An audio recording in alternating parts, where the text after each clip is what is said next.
Okay, we're working on 2008 V6 Chevy Impala, and I'm going to show you how I do the brakes. First thing I do, whenever you're going to put new pads on, you want to loosen this cap on the reservoir here for the brake fluid. And you can tell it's for the brake fluid. It says DOT3. You just want to loosen that a little bit, because when you press the piston back in, it's going to push this fluid up a little bit. If you don't loosen this, you could stand to bust a hose or something when you're pressing the piston back.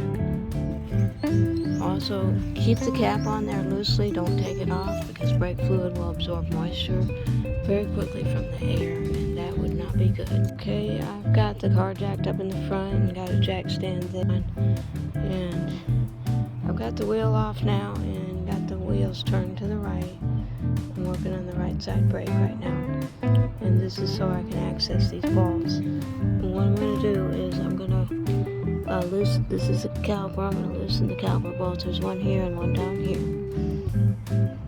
I'm actually going to take them all the way out. Okay, I'm just going to use a breaker bar with a 13mm socket to break it loose. Now use a ratchet to take it out.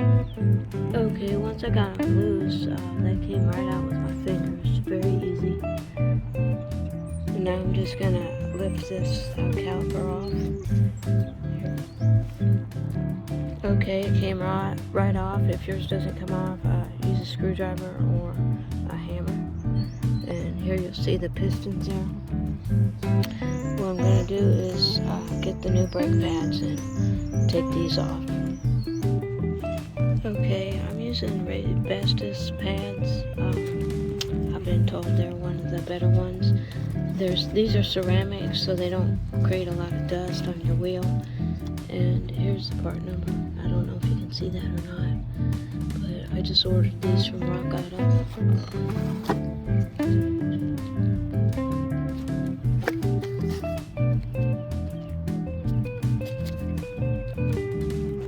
Okay, I liked these because they had the two grooves right here, and that'll help cool. What you want to do when you take these off, take them off one at a time, and look for the sensor. I'm going to pull this one off. And if you notice, the sensor's on the bottom. So I'm going to keep this relative to how I took it off. That's on the bottom. I'm going to find a matching pad here that has it on the bottom. Okay, so there's the matching pad for that.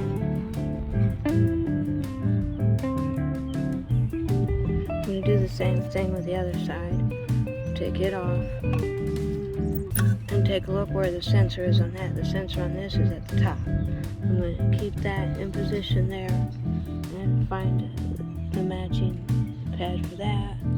Okay, so I'm going to grease up these ends and grease up the clips right here where the pads move, and then I'll put the new pads on. Whoops, I matched up the wrong pad here. I got my sensor here, but this one is not it. Okay, this is the correct one. Or no, wait a second, that's up too. It's this one here. Okay, I greased up the pads and the grooves they go in.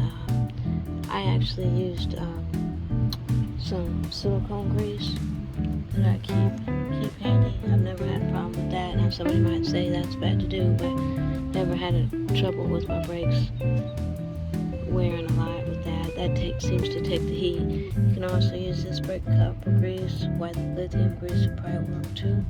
But anyway, I got the new pads on, and you see they're quite a bit thicker, and so we're going to have to push these pistons back. Now there's several tools people use to push these pistons back. Some use a C-clamp. This is just a single one, and and then this one pushes both back. And I keep an old brake pad on hand to use, and I'll set this up and show you. Some pistons use this tool, they get screwed back, and the little knobs on the corners go in little slots, and then you turn it with a ratchet. But we're going to use this one today. I put my old brake pad in there. I actually probably should turn it around. No, I think this is good. I don't know if you can see it, but this is the side that gets faced towards the piston. What I'm going to do is screw this bolt in and then put this little cap on the end. Okay, I've got my ratchet on here. I'm not sure what size that is. Probably a 22, but I don't have a 22 socket, so I'm using a 24. Remember, you got the cap loose on your brake fluid up in the engine compartment, and I'm just going to alternate this, tightening it up until these pistons are flush back with the caliper. Okay, as you can see, I got the pistons pushed all the way back, and I'm going to check my brake fluid and see if that raised it. Okay, it raised it a little bit, but it's not overflowing. If you start with the brake fluid really high, you want to take some out before you do that, or it'll be spilling all over. They pressed in very easily. If they press in real hard, you might have a problem with your caliper, but this is ready to go on. It should slip right over the new pads, but I want to do one thing before I do that, and that is I want to look at the grease on these pins. These pins should slide in and out real easy, and these aren't too bad. There's a little rubber boot. What I'm going to do is pull this whole pin out with the boot. Okay, I had to take a screwdriver and pry the boot off. Be very careful you don't tear the boot. If your boot is torn, you can order new ones. I'm going to take this pin out and look at it. Okay, the pin has grease on it. It's a little old and a little sticky. I'm going to wipe the old grease off and sand the pin, get it clean, and put some new grease on it. Okay, didn't have to sand the pin because when I wiped it off with a paper towel, it came real clean. And again, it may be against ASE standards, but I like to use silicone grease on this. I never had a problem. The reason I like silicone is it doesn't eat away your rubber, so it won't eat away your boot, and it won't eat away the tip if you got rubber on the tip of these pins like this one does. So I'm going to do the same with the top pin. Just be careful to do one at a time. Sometimes they're different lengths. Okay, the top pin is moving really nice. So I do feel it touching metal a little bit, so I guess I will clean it up and re-grease it.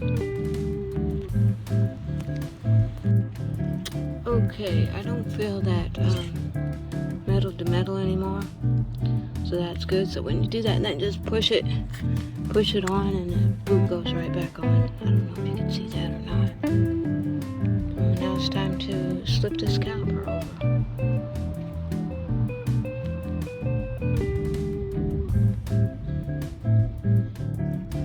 Okay, I do like to put a little bit of silicone grease behind these spots here that are going to touch the brake pad, and I also like to put it on the pistons and a little tiny bit on the boot. It'll keep the boot from getting dry and cracking. Okay, the caliper slipped right on, and so we're going to line up our bolt holes and put the two bolts back in. Okay, I got the pins in, the last two bolts in, 13 millimeter. I'm going to torque them down to 35 foot-pounds. Now, you don't want to grease those last two bolts up. You lose your torque, possibly. I mean, if they're rusted, clean them up, but mine came out real clean. Okay, I got mine torqued down. If you don't have a torque wrench, just tighten them as tight as they were when you took them off. And it doesn't hurt to snug them up a little bit more. Mine aren't real tight, but you do have to get them fairly snug, okay, because they are your brakes. You don't want that coming loose. Alright, I'm going to straighten up the wheel, straighten up the steering here, put the wheel back on, and be sure you put the cap back on. Your reservoir there. In fact, I'll do it now.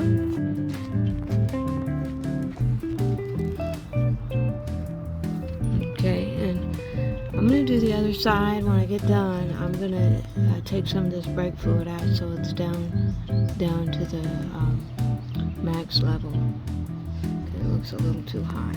These particular brake pads were not making any noise. As you can see, the sensor is not in the spot to hit yet, and they still had a lot of wear on them, but I'm not going to be able to do this job in a couple months, so inspection is due soon, so I just decided to do it.